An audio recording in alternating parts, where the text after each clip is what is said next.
Hi there. That's the sound of the day, and it belongs to one of the most fast-moving groups in the country, the Turtles. And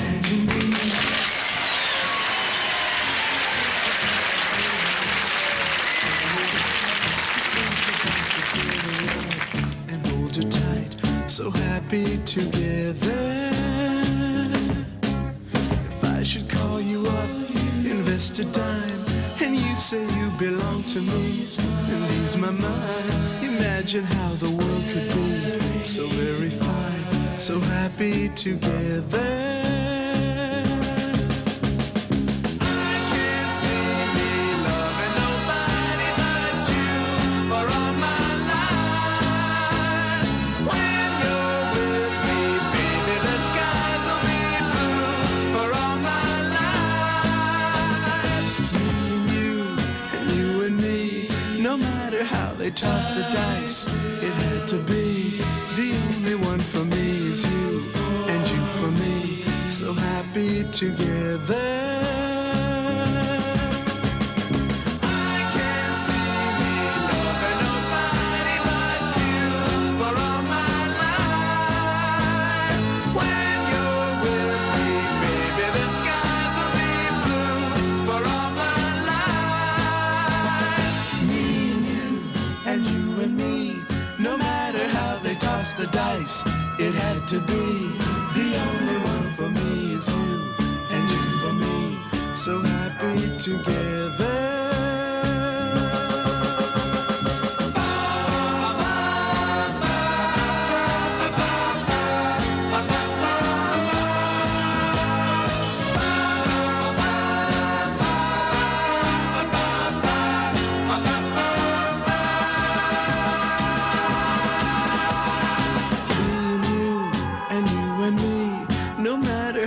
Toss the dice, it had to be. The only one for me is you, and you for me, so happy together, so happy together. And how is the weather? So happy together.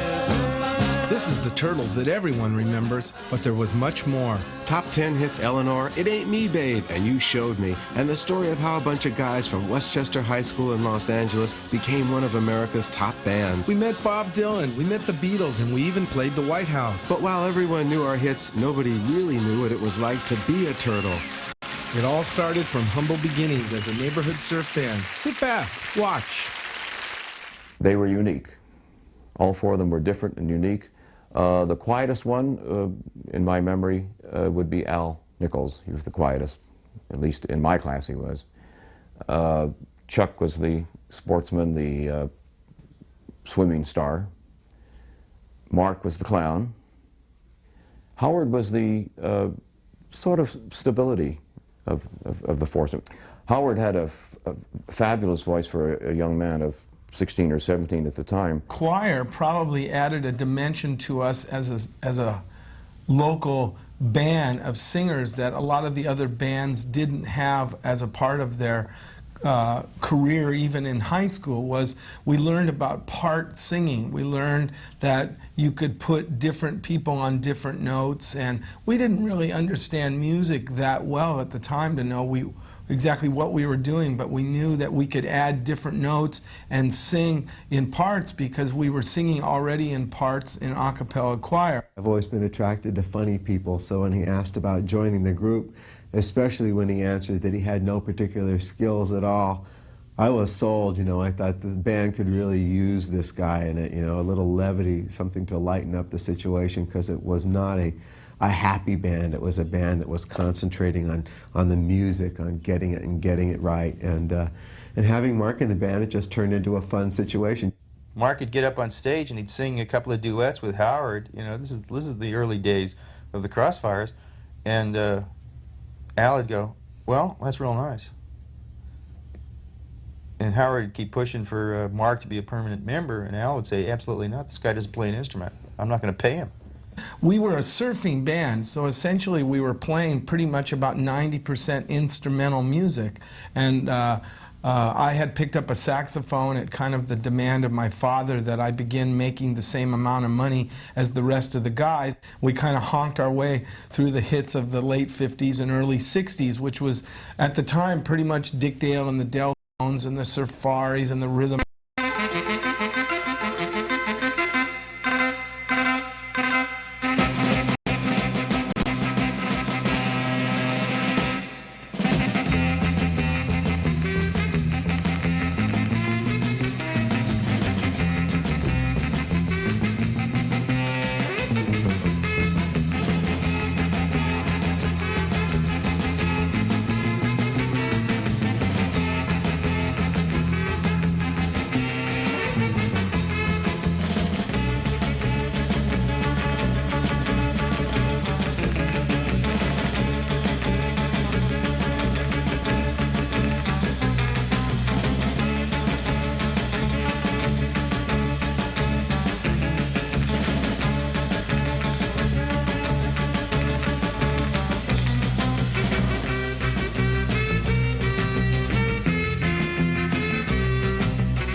I don't know about Mark, but for my own self, I had zip personality. I mean, I poured myself into the books and stuff, and I did pretty well in school, but as far as my social life, you know, I was a leper.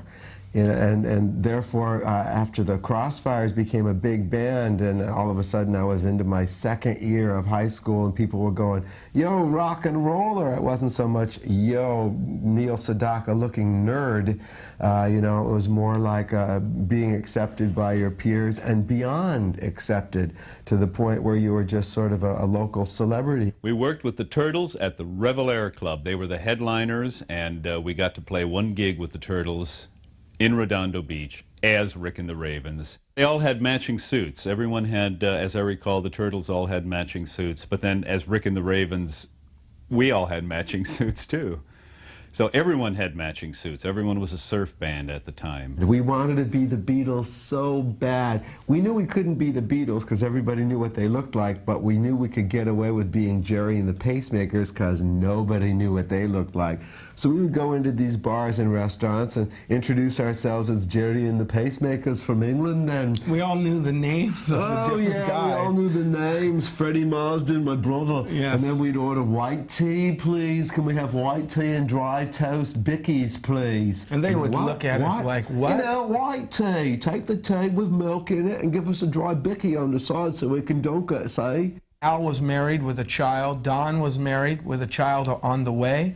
Al couldn't survive on the $40 or $50 a weekend we were earning as a surfing band. We were becoming adults, and we did not know what to do. We started this rock and roll dream as high school kids, and now that we were adults and had to earn a living at it, we were between a rock and a hard place, to coin a phrase. We really didn't know what to do. Al was the guy instrumental in coming to us and saying, look, I can't live like this. We scribbled out a resignation note, and I was elected to take it upstairs to the office in the back and give it to Bill Uttley, Reb Foster's cousin, explaining why we were resigning and that we couldn't afford to do this kind of thing anymore. And literally on the way up the stairs, two guys had been brought in by Bill and Reb to hear us play that night, and had literally grabbed us as we were going upstairs and said that they liked the way that it sounded singing the Bird songs. Yeah, and Mr. Tambourine Man had just come out the week before, and we did the Bird songs, and the guy said, yes, this is great, folk rock is the new direction, come up with a few more of these, we'll take you into the studio, let's make a record. And the way that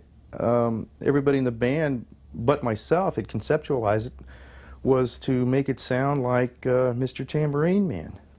And I'd stopped the rehearsal dead, and I said, okay, this is not happening, because when people hear this, all they're going to hear is, oh, these guys sound like the Birds. So I said, here's what we're going to do. We're going to start off with the rhythm guitar, and then we're going to bring in the tambourine. And then when we get into the chorus, Chuck's going to play a Motown line, and I'm going to play Motown drums. And then we're going to soften up for the second verse and go back to the rhythm guitar and tambourine and bring in the, the 12-string. And so what it ended up to be was that the It Ain't Me Babe record was a complete departure of what everybody thought folk. Reb Foster, brilliant disc jockey that he was, saw that the English invasion had taken a firm hold in America and said, I've had this name rattling around in my brain. How would you guys like to be the Turtles? We thought he was crazy. We didn't Stupid, fat, really. green things. We Yeah. laughed. We held our sides. We We said, thought he "You're was kind of crazy." making fun of us. We had picked out the name, the Six Pack and the Half Dozen and other names we thought would English. work for the six of us. And we thought actually the name Turtles was kind of stupid at the time because we felt that he was kind of picking on the way that we looked and the fact that We were slow and Yeah. we were clunky and it wouldn't work. But he pointed out to us, not so, not so. First of all, it's an animal-sounding name. It has a T-L-E-S ending, much like the Beatles. It's going to be on a brand new label, and there were so many new labels releasing independent English stuff at the time that we would probably be mistaken for a British band, which is exactly what happened. The records that were made in the 60s, for the large part, that were successful, were made with one group of studio musicians playing, the Byrds and the Mamas and Papas and the association records that I made all had the same rhythm section on them. The Turtles were great in that they could play on their own records. So all of a sudden, these guys from Westchester High School find ourselves signed up to join Dick Clark's Caravan of Stars and meet the tour in Chicago. We're so psyched, we can't believe this, a national tour. So we go to the Hilton Hotel, is that it, in Chicago? Yes. And we're meeting all the people we're about to tour with. Tom Jones is on this tour, Peter and Gordon, and the Shirelles, and Billy Joe Royal, and Ronnie Dove, and Brian Hyland. an endless list of stellar 60s figures to us, and we're so impressed, it's unbelievable. The first night we join the tour, we check into the hotel. Our guitar player, Allan Nickel, goes to the park just to look at the hotel and go, gosh, it's great to be on the road. He gets mugged. He gets mugged, hit over the head, all his money is taken, he comes back. Chuck Portz gets into a fight with the veterans of foreign wars who have a convention in the hotel. We're the only long-haired weirdos there. He gets into a fight on the stairway with them. They surrounded us immediately and called us slime and sluts. And when they were done drinking that night, they'd come back down and shoot us. It's a nightmare, it's a horror show. We haven't even played our first gig yet. And we get onto the tour bus. We're escorted to our newly assigned seats in the back of the bus, the hip place to be. With a broken air conditioner. Now they lead us back to these seats in the back of the bus, and we notice with great glee that we're paired up with our idols.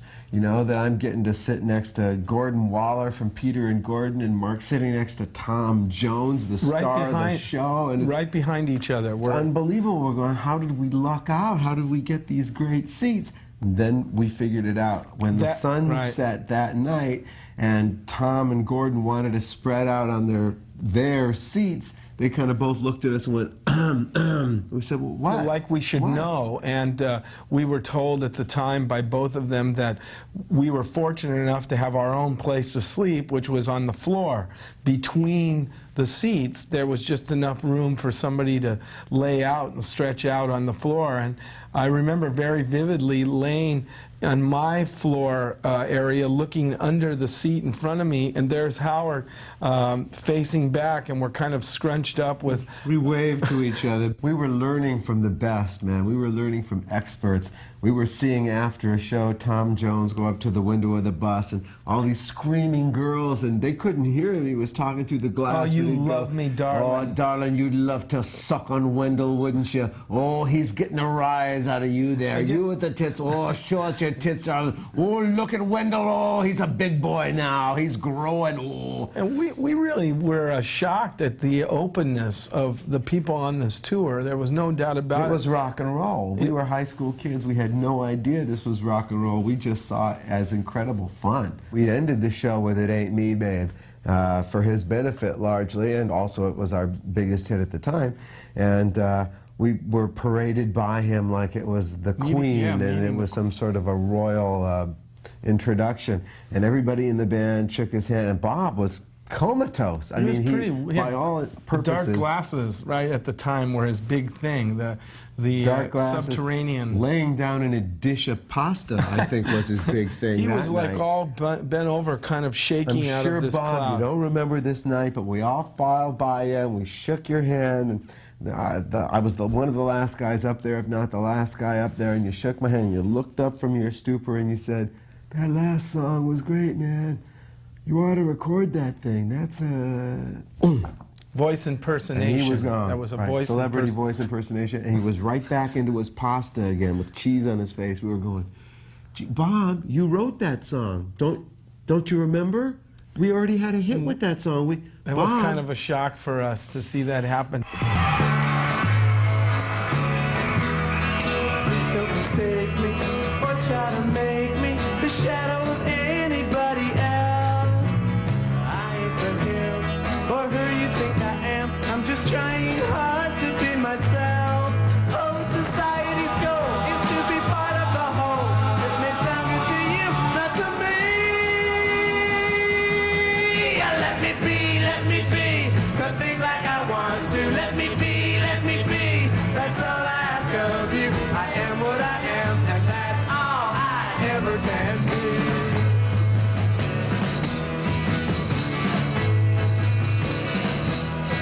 Don't try to change me or rearrange me to satisfy the selfishness in you.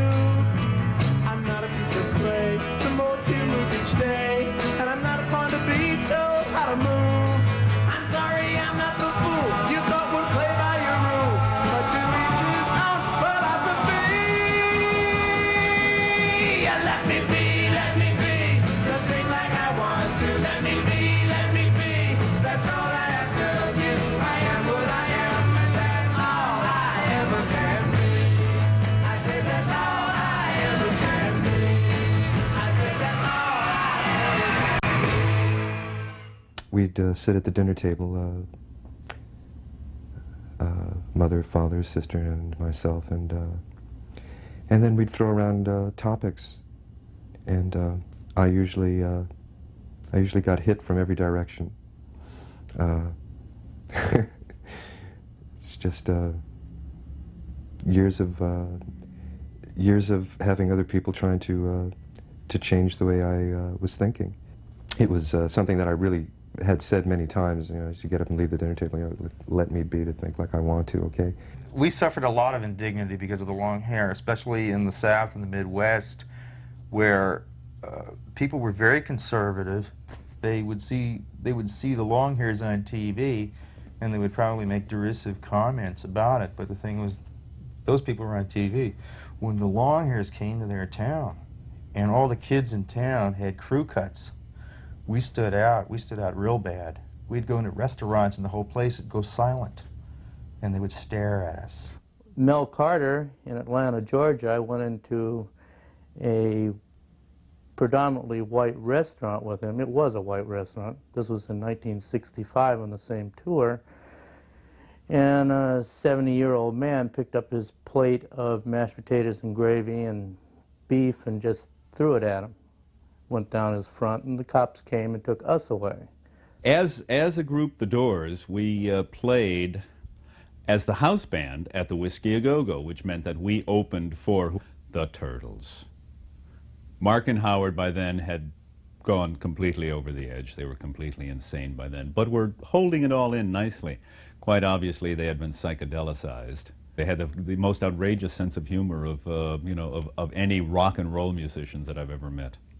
For me, the Turtles were more like the Lovin' Spoonful than they were like the Byrds. They were more, you know, like Sebastian than they were like McGuire or something. And I always felt that because they were so nuts on stage and so nuts in the studio that they really belonged in the good time thing as opposed to the, you know, hard protest folk rock thing.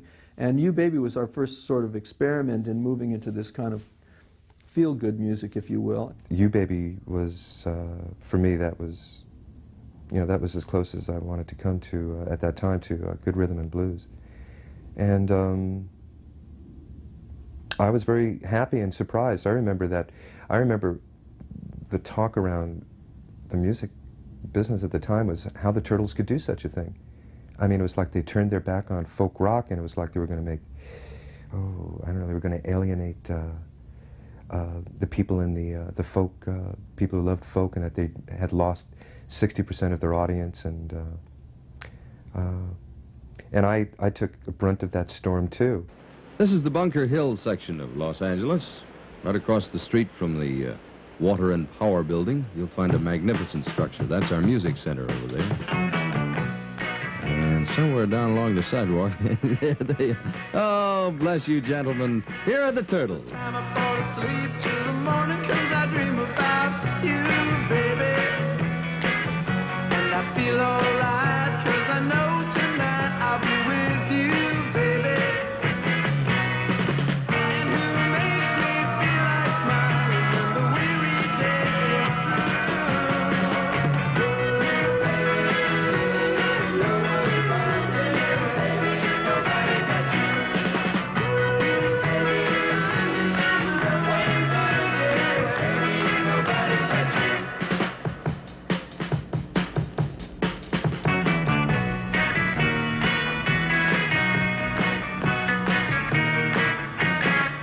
They say candy is sweet, but it just can't compete with you, baby.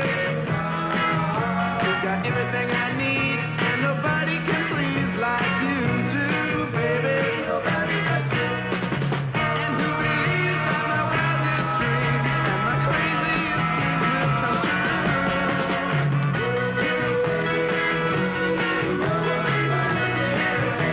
Nobody but you.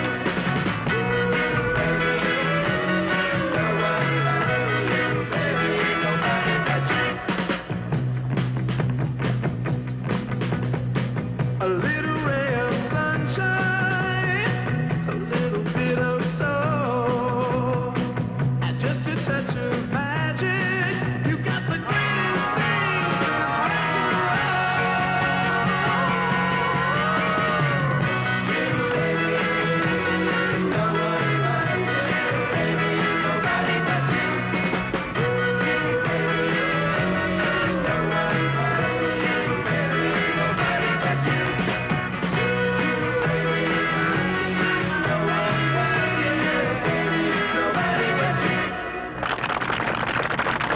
Playing as the Crossfires was the best time we ever had together. We double dated, we rehearsed at least once a week, sometimes twice a week. We couldn't get enough of trying out new things, of you know, hoping and dreaming together. We were very close, very, very close. When we started doing the road shows as the Turtles, we were together so much that when we got back to Los Angeles in between tours, we'd never even see each other. We were all friends, grew up together, and we enjoyed being with each other. But after, you know, a certain period of time on the road, you get, you know, you start getting on each other's nerves, just like regular family life or anything else. In high school, the Night Riders and the Crossfires, and even to the first year and a half of the Turtles, we were really a happy group. We did a lot of things together, but then it got more pushed, and our time was used more by the record companies and recording and tours by the agents and things like that, and we basically could never get away from each other. My reason for leaving the band was it was a complicated conglomeration of a lot of different things that were occurring. As I'd mentioned earlier, there was friction between Al and Howard over songwriting. There was the undercurrents of all the wives and girlfriends pressuring us about about whether or not we were sleeping with groupies. There was the road weariness, you know, all the dives we were playing in, and for my own self, I always felt a pressure of trying to lift anything we did on record up to a higher artistic quality. Of a new record company, a new group, and new management all breaking at the same time. It's too bad that we didn't all have a little bit more experience and weren't a little bit more accommodating to one another's positions.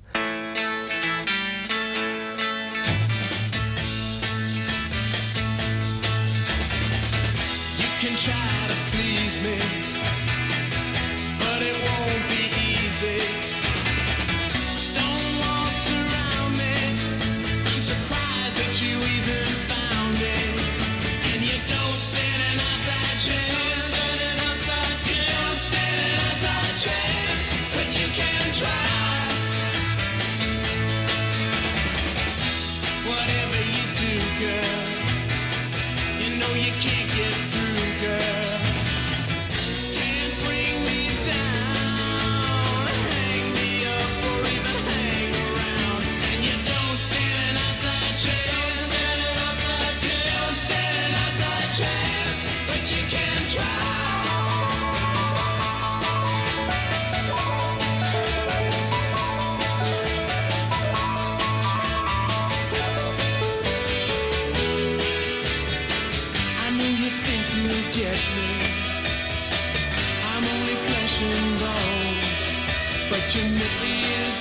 Forget me, 'cause my heart is stone. You better leave me alone, yeah. You can try to please me, but it won't be easy. Stone walls surround me. I'm surprised that you even found me. And you don't stand an outside chance. You don't stand an outside chance. You can try, keep on trying, baby. Come on and show me you love me, baby.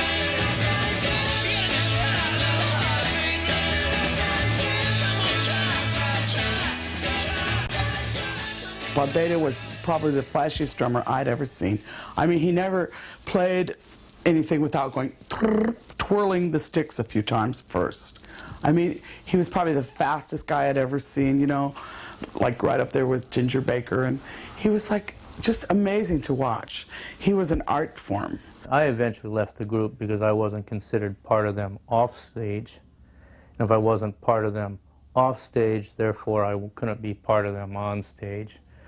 And I think I was just a product of everything we were doing. I was stressed out.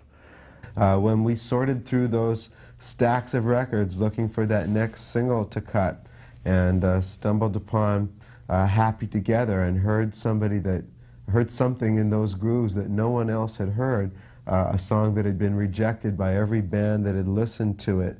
The Vogues. Yeah, the happenings, the tokens. I mean, people passed on this song, you just go, I don't get it. It was a New York song. I mean, there was no doubt about it. I mean, when you heard the demo, it didn't sound like very much. The quality of the demo was really, really poor. It was just a guy on a guitar and a couple of kind of whiny singers and one guy in the back playing on his knees. And I can't see. I mean, it was really, it was terrible.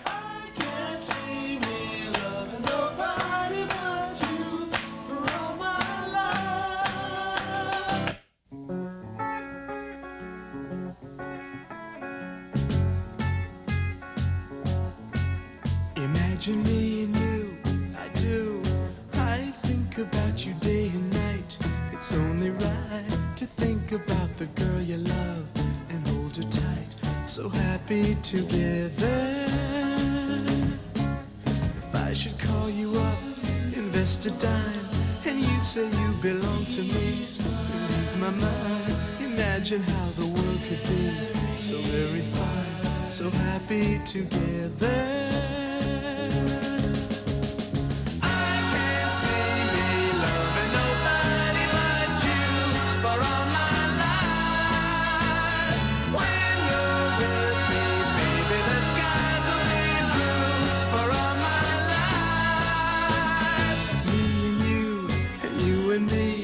No matter how they toss the dice, it had to be. The only one for me is you, and you for me. So happy together. I can't see me loving nobody but you for all my life. When you're with me, baby, the skies will be blue for all my life. Me and you and me, no matter how they toss the dice, it had to be. The only one for me is you, and you for me, so happy together.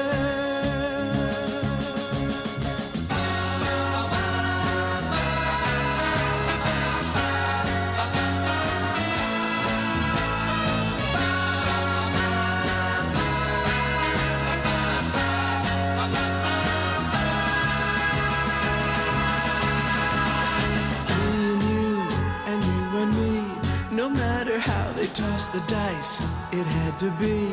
The only one for me is you, and you for me, so happy together. So happy together. And how is the weather? So happy together. We're happy together. So happy together.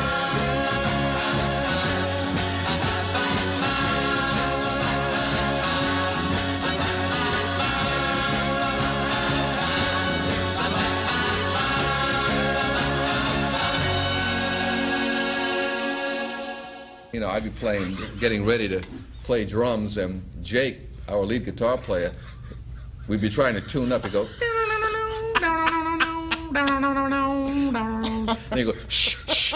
He'd tell me to shh, because I was ready to play, and he'd say, shh, shh, and he'd go, so then after that gig, my dad lived about 35 miles out of Boston, and I didn't sleep much that night, and I went out to see him early Sunday morning. It was too early to go to his house, so I went to the Park Street Diner in Ayer, Massachusetts, and I was having breakfast on a Sunday morning, and it just came to me, and then it came from to arrange the vocals and to play bass.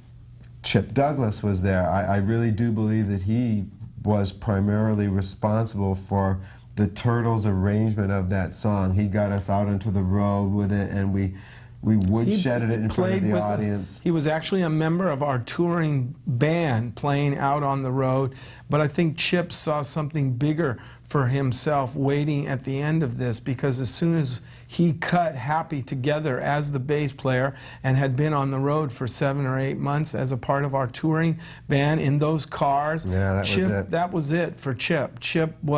He had his demo, so to speak, for his next part of his career. I actually think it took the Vietnam guys returning home to tell us about their experiences and how that song helped get them through the war, and how they would be alone at night in a foxhole and hear those lyrics and be able to imagine me and you. I do. It wasn't a song about two people together. It was a song about a person dreaming he was with an unattainable love at the time, and that brought them home. They imagined themselves happy together with their girlfriends, and it helped get them through the war. We had no idea. I mean, we really thought it was a light, frothy, mysterious but very poppy song. You know, we liked it on those merits. We weren't looking for hidden meanings or subtleties there. There were no head trips going on. No, when you say how is the weather, that's not exactly subtle. That's sort of a flying mallet.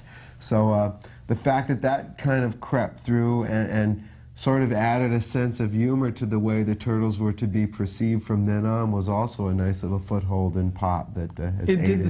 And it kind of set up the type of material that writers such as Gary Bonner and Alan Gordon were now able to conjure up. When Imagine Me and You lyrically set up what would become our next hit record, She'd Rather Be With Me, which was another twist on the love affair romance of some guy pointing out to this other guy that your girl likes me more than she likes you. It was another kind of tongue-in-cheek So was You Know What I Mean. I mean, all of those songs are, you know, wouldn't it be great if we were both together? None of those three songs said anything about, hey, life is great being with you. Right. Those guys didn't feel that way because they didn't have those kind of relationships. Mark and I drove over to meet Jim, and Jim actually had sung a hit single called Hey Joe with the Leaves, and we liked to sing, and we went over to meet this guy, and he was eating like potato chips for breakfast. Pepsi-Cola, Turtles, take 6. 1, 2. Taste that beats the others cold. Pepsi pours it on. Any time of thirst takes hold. Pepsi pours it on. Pepsi's got that special taste created for the cold. The cold turns on that Pepsi ride. Makes Pepsi-Cola come alive. Taste that beats the others cold. Pepsi pours it on. Pepsi pours it on.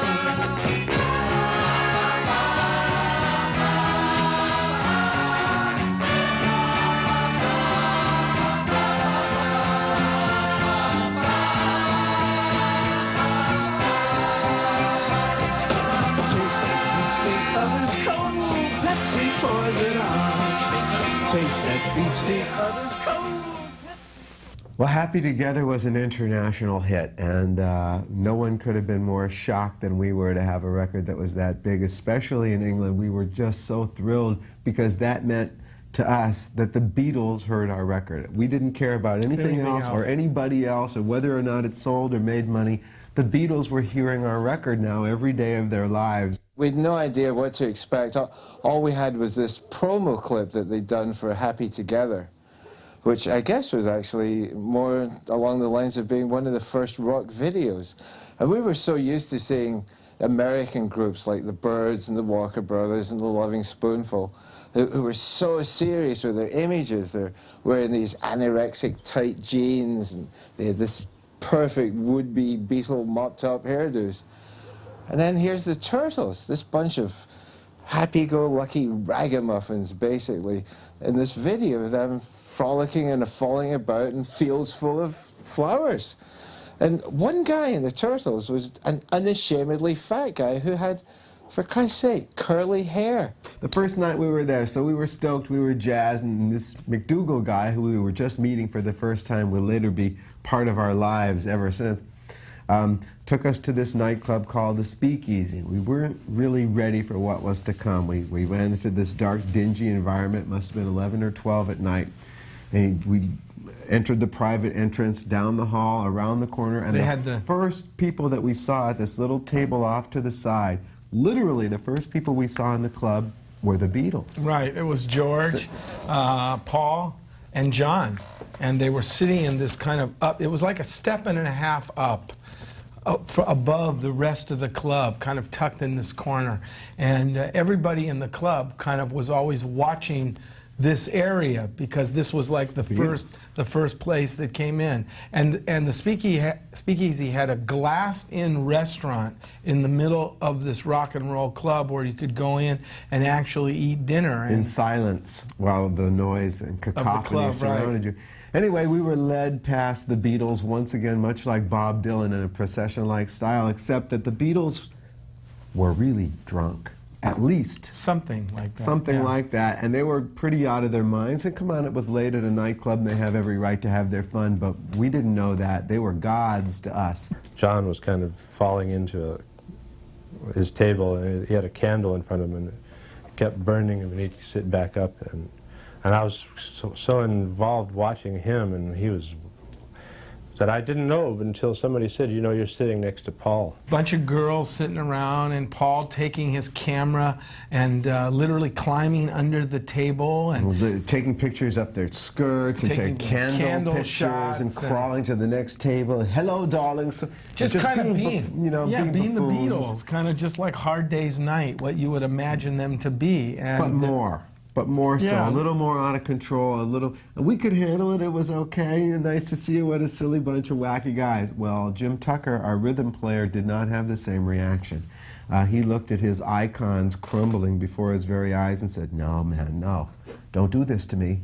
You're the Beatles. You're not supposed to be wacky, normal guys. You got to be the Beatles, man. Please be the Beatles. Well, that kind of went on the next few days. You kind of noticed Jim had kind of a despondency kind of growing over him.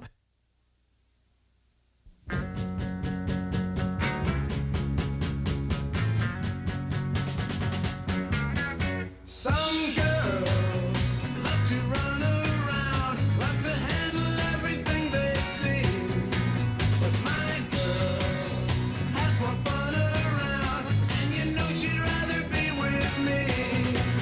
Oh my lucky guy is what I am. Tell you why you'll understand. She don't fly, although she can. Some boys love to run around. They don't think about the things they do. But this boy wants to settle down, and you know he'd rather be with you. Oh my lucky guy is what I am. Tell you why you'll understand. She don't fly, although she can.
The Turtles got over really well in England. I think because they had these great harmonizing voices, you know. Howard Kaylan, I still think is one of the greatest voices in rock and roll, and the blend between Howard and Marky Poo was just great. So you got these great British harmonizers like Clark Hicks and Nash from the Hollies and John, Paul and George from the Fabs. We're just crazy about the Turtles. They came in to see us almost every night we played. Lennon would start out sitting in the booth and end up on the floor. It was all we imagined London would be. There was Graham Nash, there was Donovan sitting on a rug with incense burning and big hookah pipes, hash all over the place, stoned gypsy girls twirling around in tie-dyed dresses and lace curtains. And just, it was everything you wanted it to be in 1967 in England. It was, and more. I remember once when they came to my house in London when I'd gotten the one of the only copies of Sgt. Pepper on a reel-to-reel from George, and I sat them down in my house. I loaded up a huge pipe with some of the coffee, of course, some of the finest Lebanese coffee that was ever actually grown on that side of the mountain, and smoked a huge pipe and played them this album, and their reaction was, of course, the same as everyone's reaction to Sgt. Pepper. What a breakthrough album. But they were very nice. I did kind of take them under my wing because, you know, they were visitors from America and it was their first time in England. The Beatles sitting there telling me that they liked my stuff. How much better can it get? Brian Jones had become kind of a friend. Brian was an enormous surf music, California sound. He loved the harmony music of the 60s, all of it. And when the Turtles came over, he just was completely knocked out by us. Yeah, he came to watch several shows. Hendrix also was a big fan, coming from the U.S. and knew who we were, and ate dinner with him a couple of times. Brian standing in front of the stage at the Speakeasy with a camera, shooting us stills, movie camera. Wonder where those went, huh? Yeah, and he's got this, had this hat on and the flowered shirts, and I remember Hendrix coming to see us dressed in the exact outfit he wore on the Are You Experienced album. I played my last job in England. Howard and I got sick, and like I said, we canceled probably 3 or 4 engagements, and we were both flat on our back. And I woke up one morning when we were feeling good, or better, and walked over to the window and took a look around and said, I'm tired, I don't want to do this anymore. And they had 2 more weeks back east before they were due back in LA. Well, I got on a plane that day and flew back to LA with one of our managers.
Just come back to tell you there's a little bit of heaven underneath the apple tree. And every time I see you with that smile upon your face, there's a little bit there for me. And she's my girl, and that's what it was last night. Wait for the ride.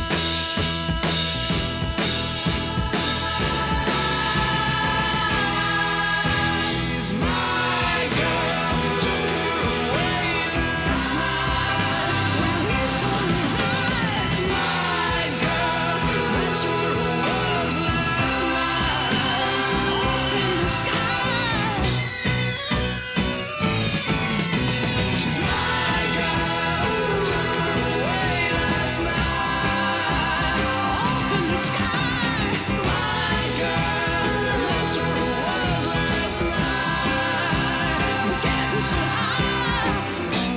sky, that's where I was last night. My girl, I took you away last night. My girl, that's where I was last night. My girl, I took you away last night. In the sky, my girl, that's where I was last night.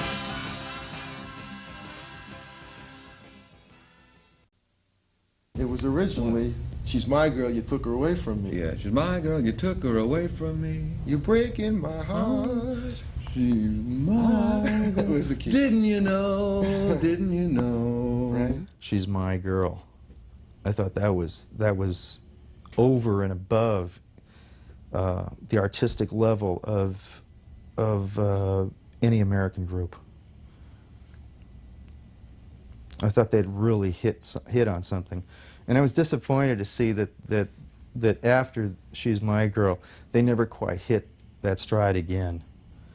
And I was also sorry to see that record didn't go to #1 like it should have. There was some controversy about the lyrics, mentioning morning glories, and you know, there was some rumor that people were eating morning glory seeds and getting high, and it was a drug. There was a time where I probably thought I was the walrus. I had, you know, John Lennon's personality pretty much. Although I played the bass like Paul, I thought more like John, and a lot of my thinking ran toward their attempt to develop a higher consciousness and find out what was beyond the reality of our lives. And they were doing it through the Eastern mysticism in those days, transcendental meditation, and I dabbled in that. Our influence of the Beatles was because they were something that every group wanted to be. I mean, to be able to make the kind of records and to be themselves was something that every group hoped to attain. We went nuts. Yeah, we did the same thing. Unfortunately, I mean, we got obsessed to the point that we looked at their clothes and we wear their clothes. We would read what kind of drugs they were taking. We took those drugs. If they did a psychedelic raga, we would do a psychedelic raga. When they formed their own company and called it Apple, we formed our own company and called it Blimp. When we got to Florida and wanted to take a week off, we went over to the Bahamas and rented motorcycles and scoured the island just like they had done. When Apple Boutique opened in London, our wives wanted to open the Blimp Boutique on the Sunset Strip. And we scouted out locations and gave them money, and they were designing lacy frilly things. We went in and created the Battle of the Bands. That was a tremendous spin-off of what they had set up with Sgt. Pepper's Lonely Hearts Club Band, because here they had done what people were calling a concept album. Well, we wanted to do a concept album. Sgt. Pepper was basically a variety show, right? They presented the show. Glad you had a good time at the show. So long now. We took it one step farther. Yeah, we went back to our roots, you know, and the original show of shows for us was winning at these Battle of the Bands, and so we wanted to portray the music of the era as performed by the bands of the era, and so we went to Western costumes. And each group that we created musically, when you opened the album, we wanted to portray visually, so that on the cover we're in tuxedos, kind of like the way... Come on in, folks. Just like the show. Beatles did, we're Sgt. Pepper's Lonely Hearts Club Band. We were now tuxedoed, saying, come in. Right, tonight the Battle of the Bands became our Sgt. Pepper's Lonely Hearts Club Band, and it immediately went bringing the audience into something, and it spun off with a harp into a song called The Last Thing I Remember, which was a way of showing that this album was all drug-induced and influenced, psychedelicized. Yeah, very Beatlesque. To some extent, there was an ongoing crisis of identity with the Turtles. If the Turtles had really been comfortable with who and what they were, I think they would have been bigger group. Now Howard, I considered the intellectual of the group. Howard would come over, and it was like everyone would just sit like at his feet, you know, to hear his stories. He was hysterical, and he would stay all night, and we would stay up all night and just listen to Howard talk. I just got so fed up, sick and tired of the guys from White Whale coming to us constantly and saying, give us another Happy Together, give us another Happy. The only thing we can sell from you guys is another Happy Together. So in Chicago at the Astor Towers, in one of those decadent periods where we all had suites, I went away to my room, plugged up on something or other, and slammed the door and just said, all right, damn it, you want another Happy Together, you're going to get another Happy Together. And I went through the process of analyzing what made Happy Together work, and wherever Happy Together's chords went down, my chords went up. And whenever that melody line took that turn, my song took another. And I purposely threw in lyrics that would show the White Whale people the folly of their ways. Pride and joy, etc., was in fact at first fab and gear, etc. But the fact that anybody was using etc. in a song was pretty ludicrous. And the fact that I was singing real pre-teen lyrics about going to the movies and not being understood by this fictional girl's parents and all that stuff, I figured it was the kind of thing that the guys at White Whale would come back to me and go, what are you, out of your mind? Okay, we were wrong, thanks anyway, we don't want another Happy Together, get progressive. But they didn't get the joke.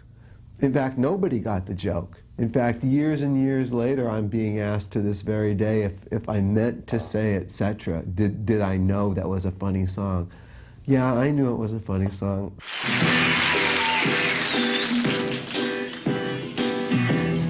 You got a thing about you.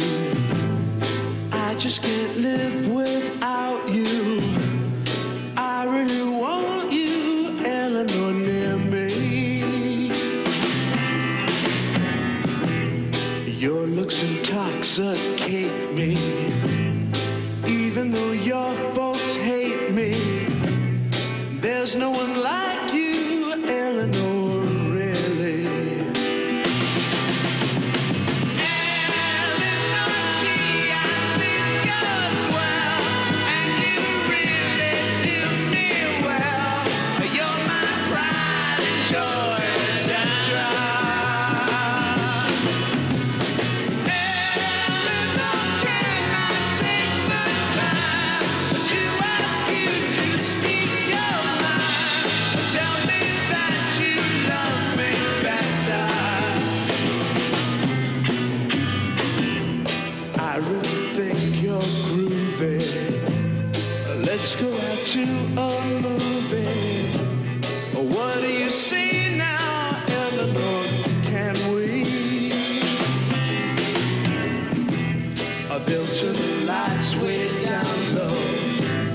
Maybe we won't watch the show. I think I love you, Elenor, love me.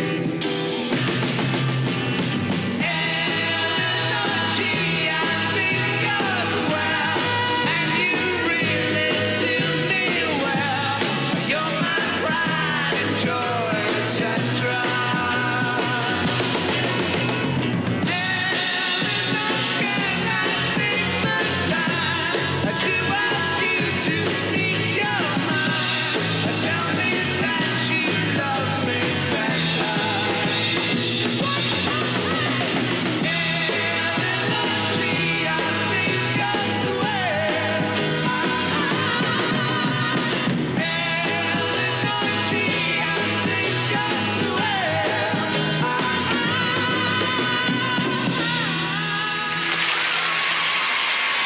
Sound was so big. They all sang, and I never understood, you know, what was the deal, but their harmonies were just like encompassing in that big arena. It was just gigantic, and they did all their hits. I just was stunned by the bigness of sound. They were terrific. They really made it all worthwhile. It was one of the probably the best concert I'd ever been to. I mean, and their concerts were always very energetic. I mean, Mark and Howard have amazing voices, and they were always right on and just so happy and so, you know, so much fun. I mean, I cracked up at their concerts more than any other concerts. I remember seeing them at the Hollywood Bowl, and they did the Flying Sanzini Brothers circus act in the middle of the show, and the way that Mark and Howard would imitate other groups. I thought that was amazing. I thought they were some of the best entertainers, I think, in pop music. The Turtles really were happy together. I mean, you know, of all the bands I've been in, they never hardly had any arguments, and they all got along good, and it was a lot of fun. We joked a lot. Mark, he was a nutcase. I mean, one time I went to see them in Chicago, and they asked me to sit in, you know. I mean, this is kind of a normal thing to do when one group goes to see another group. Well, we wound up in a pile on the floor of the nightclub. Everybody holding their microphones, never missing a note, but in this big pile of arms and legs, kind of like a love pile. It was hysterical. There was one instance where I had a solo tour going, and I had another singer, just as a duo, and he bowed out, and it was like a week. And so I was desperate, and I called Mark Volman. I said, call Howard and see if he would come. It's like just 5 or 6 cities, and we want to, you know, just help. And it said, absolutely. So they show up, and the first gig, they come out on stage, and they've got on T-shirts that say David and Graham.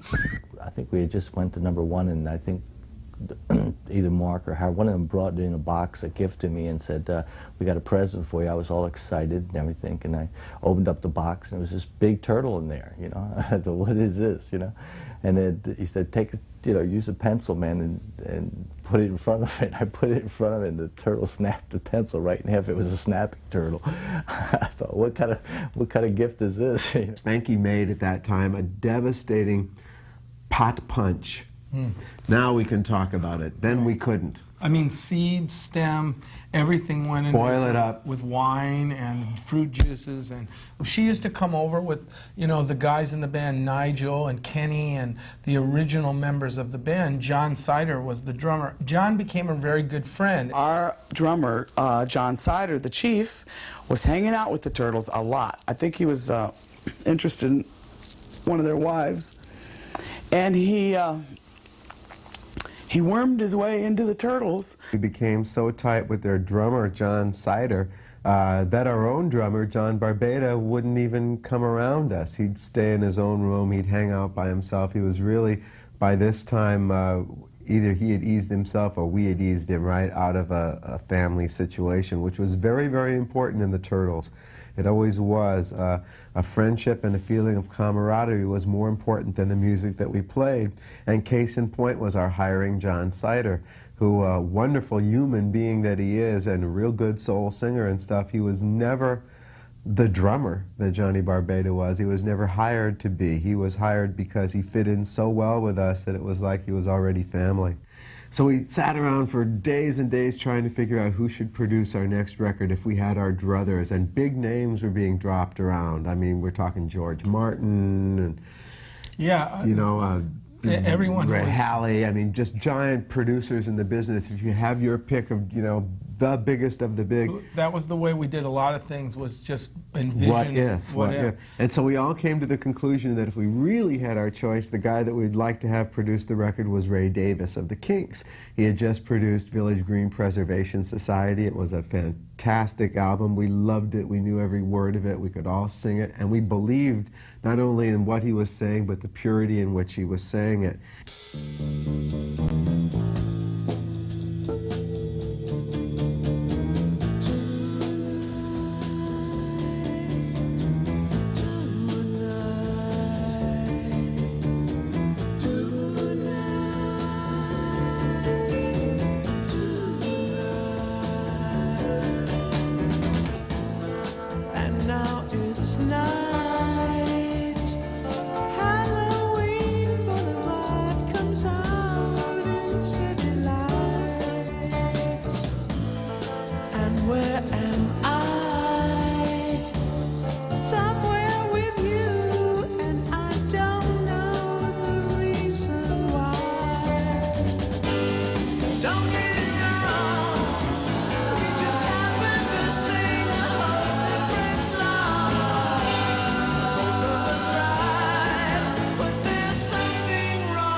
Inside of me, when no one's ever been and you will ever be.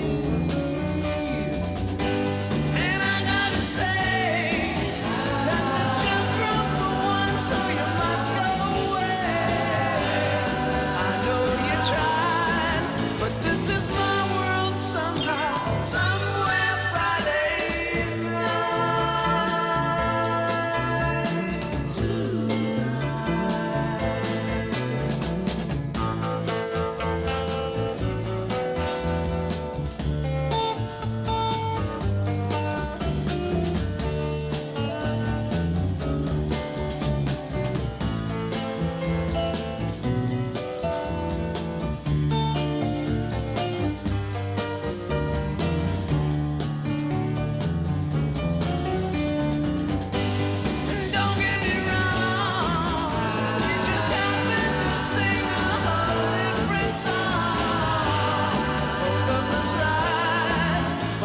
Something wrong here, somewhere Friday night. Tonight.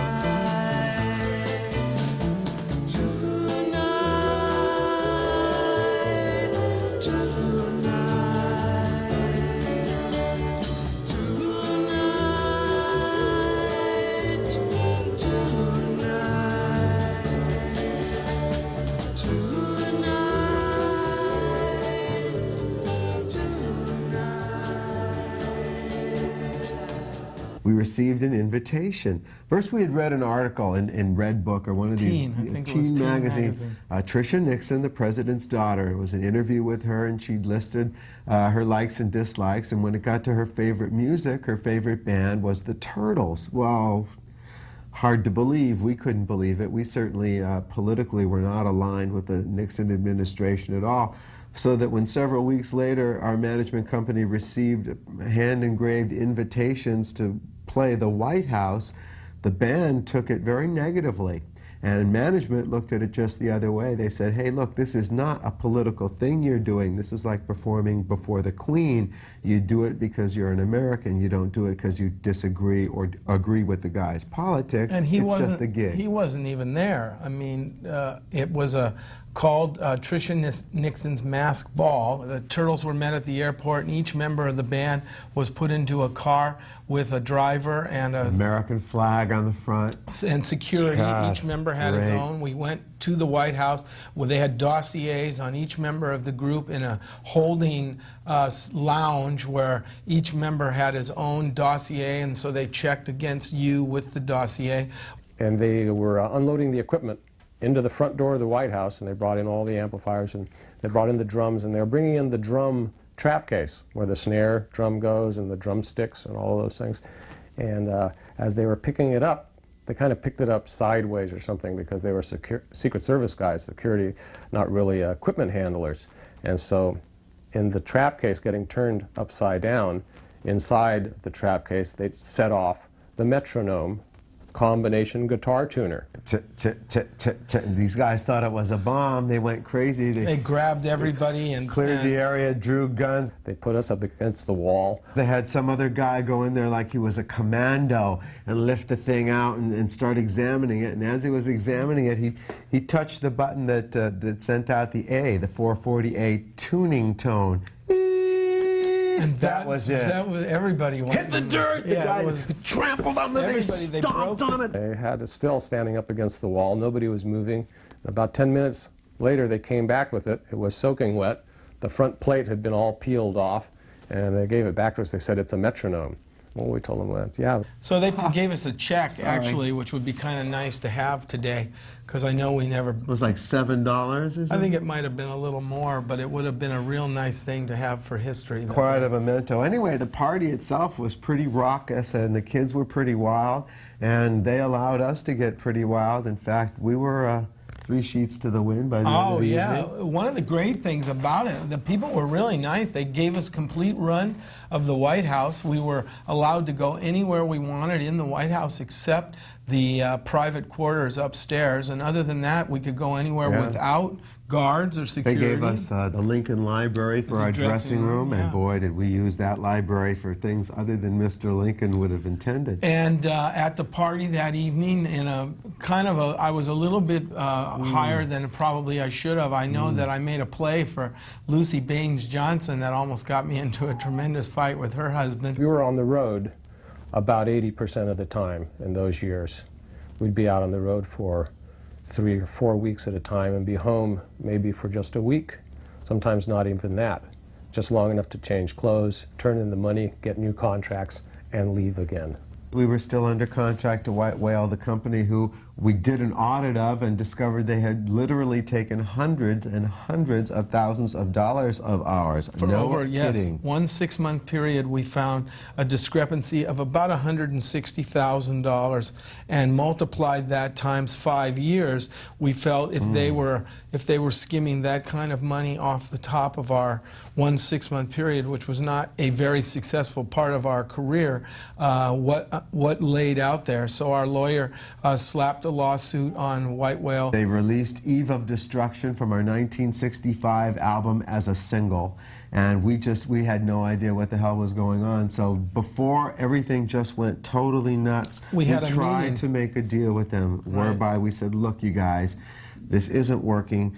Can we just at least leave a good taste in the mouth of the American public and give them one more single, one more record that will represent some quality involved with the Turtles. We want to leave it on a positive note. This was one of the great nights in Turtle history. We were at a dude ranch shooting this video in Wickensburg, Arizona, dude ranch, and we really got into the roles. For this video, might not show it, but we dressed up probably like the Eagles were, remember on the Long Riders album they did, and we were wearing all of the guns tied to our legs. And the night before, we stayed up in this dude ranch living room where they had this huge round table, and we had taken LSD because Played here poker. It was one of those nights. And yeah. whiskey and shot glasses and playing poker and dressed up like cowboys. Just getting into it, the drawl. We had been up all night. We had taken copas. I mean, being out in the desert, and here this was just... We were one with nature. And then they hired these 5 models to also go on horseback with us, like my horse and her horse would meet, and we were to walk down the hill together, kind of nice, you know, like romantic. I don't remember the video ever looking romantic. It looked like a bunch of stupid people on horses wondering what the hell. The outtakes of this video would be hilarious because the horse I was on tried to roll me 4 times. The guy finally looked under the saddle and said, "Dude, look at the burr under there. My God, the size of a magnet." It took all day to shoot 3-minute video because none of us knew how to ride and we're completely stoned, and we'd been up all night, and these people are trying to direct us, and trying to direct us. Right, horse number 3. Sure, babe. I'll kick him and see what he does, all right? And you're trying to direct us on this 3,000-pound animal or something, and you've got to meet with these other people. It was one of the most hilarious evenings and afternoons.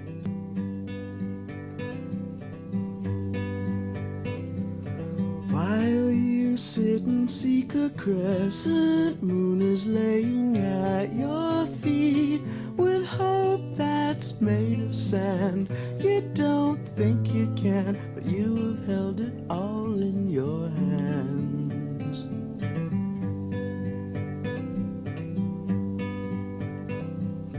I've been trying hard to keep from meeting you, but from the start my heart just rolled and flowed.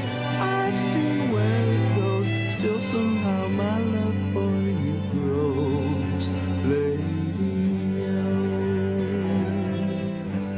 So on my heels I'll throw wings, gonna ride silver strings, but I'll see you in my holiest dreams, lady.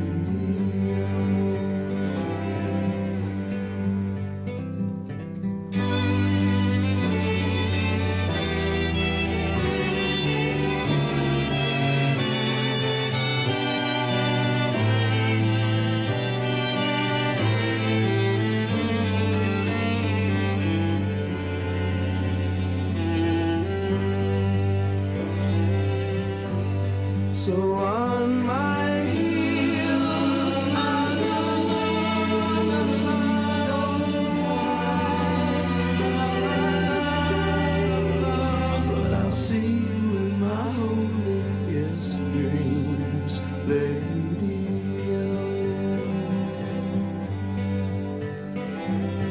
I've been trying hard to keep from meeting you, but from the start my heart just rolled and flowed. I've seen where it goes, and still somehow my love for you grows,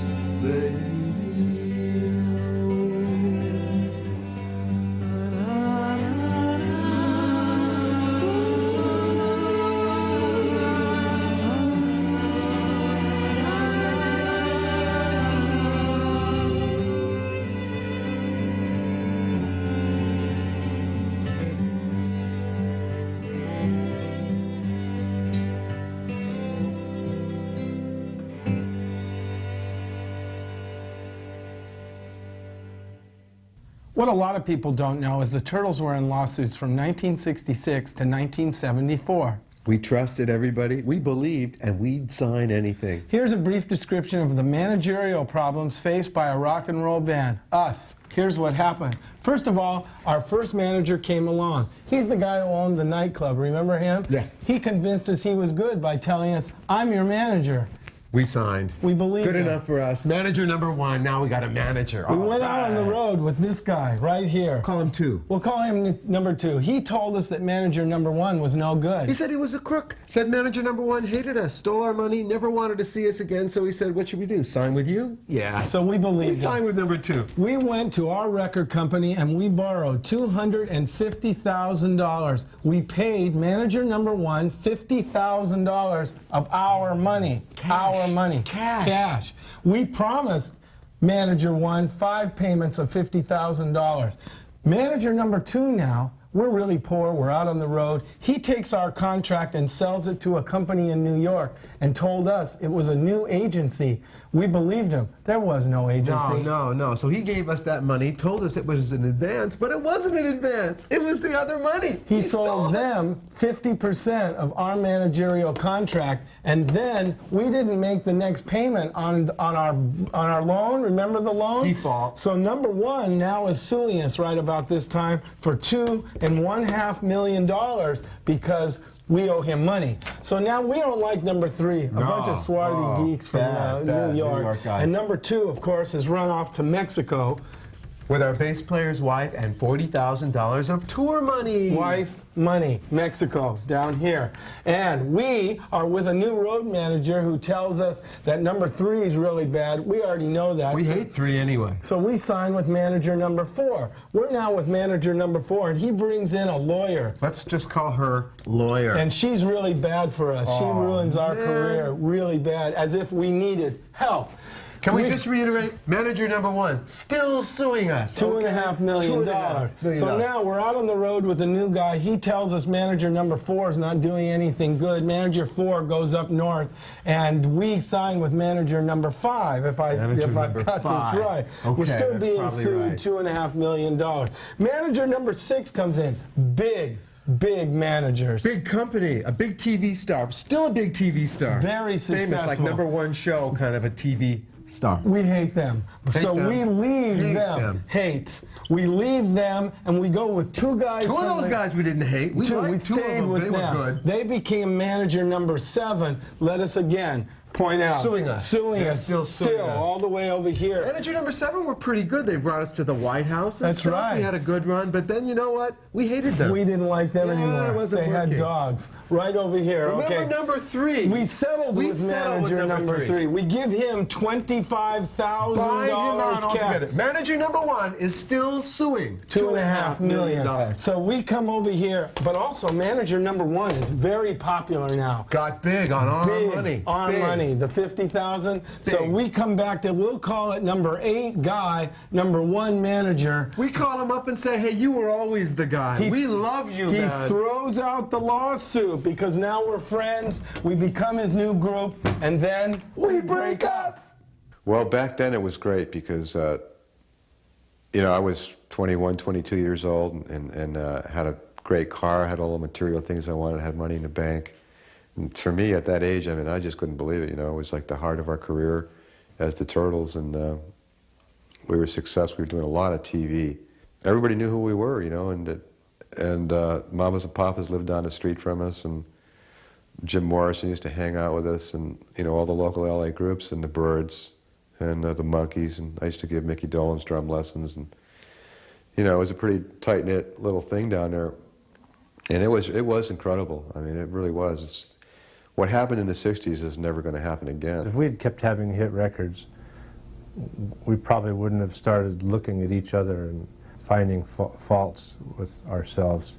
I never looked at myself as the head or a head Turtle. I just always looked at it like I was the singer in the band. I always gave way to Al's superior musical knowledge or to a group vote of any kind. Every once in a while, I guess I would exercise some sort of a veto power. In the early days, Chuck Portz used to call me the King Penguin because I strutted around the stage and the rehearsal halls, in fact, like I knew what was happening and everybody else just better keep it down. but it was strictly a facade. I mean, I really felt, by and large, in the Turtle years, quite helpless out there alone. I mean, yeah, I was singing and I was fronting a band, but that was the band.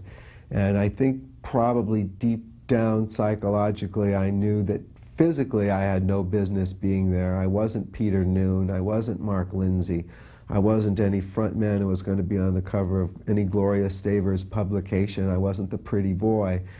So there was a little Van Morrison kind of a thing going on with me, I felt. It wasn't a pretty picture.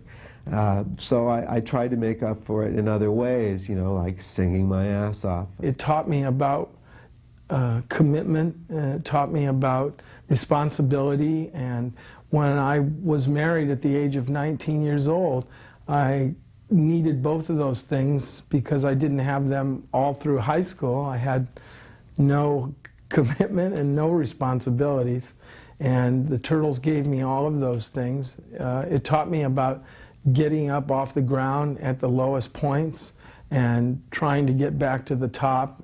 It taught me about humility and how to deal with people in our most successful of times so that I wouldn't be thought of as somebody who relied on their success for friendship and for anything else other than it becoming my work. It taught me the ethics of work.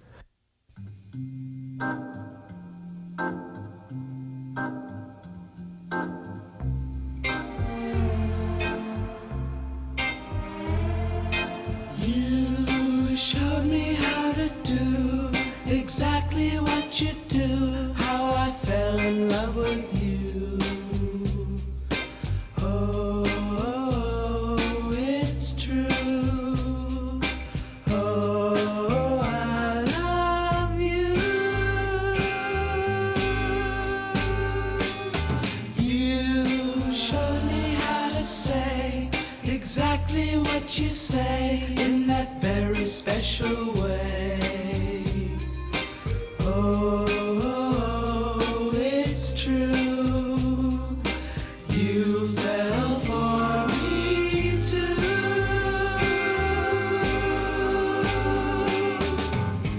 And when I tried it, I could see you fall. And I decided it's not a trip at all. You taught it to me too, exactly what you do, and now you love me too.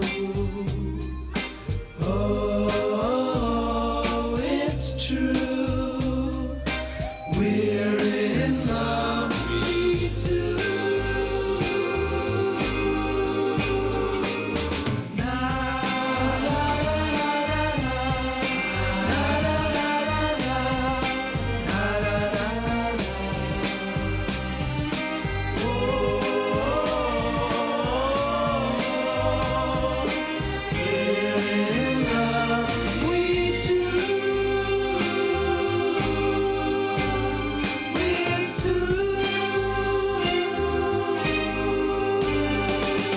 You showed me how to do exactly what you do, how I fell in love with you. Showed me how to say exactly what you say in that very special way. You taught it to me too, exactly what you do, and now you love me too. Now you love me too. Now you love me too. Now you love me too.